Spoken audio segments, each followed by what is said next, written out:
ఇక్కడ ఎలా ఉంది పరిస్థితి? ఇక్కడ ఎలా అరేంజ్ చేశారు? సో ఇక్కడ మాకు ఫస్ట్ ఫ్రెష్ అప్ అవ్వడానికి రూమ్స్ అలొకేట్ చేశారు.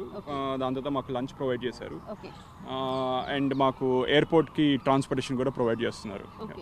అండ్ ఇక్కడ అంటే ఏదైతే మనకు అక్కడ ఉండేటటువంటి సిచ్యువేషన్ అనుకోవచ్చు, ప్రజెంట్ సిచ్యువేషన్ అంటే మీలాంటి వాళ్ళు చాలామంది ఇక్కడికి వస్తున్నారు. ఇక్కడ ఉండేటటువంటి పేరెంట్స్ కూడా చాలా టెన్షన్గా ఉన్నారు. అక్కడ భారతీయులు దాదాపు కొన్ని లక్షల మంది కూడా ఉన్నారు, ఖతార్ కానీ డిఫరెంట్ కంట్రీస్లో కూడా.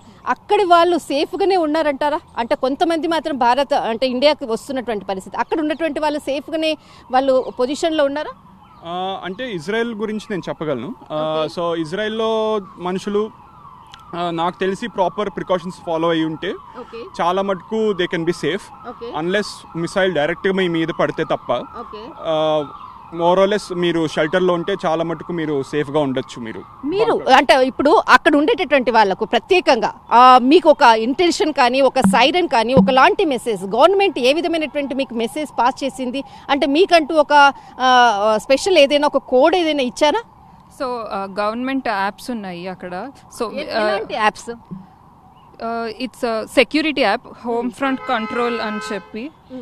So we get messages alerts in this app. Pre warning వస్తుంది ఫస్ట్ మిసైల్ లాంచ్ అయినప్పుడు.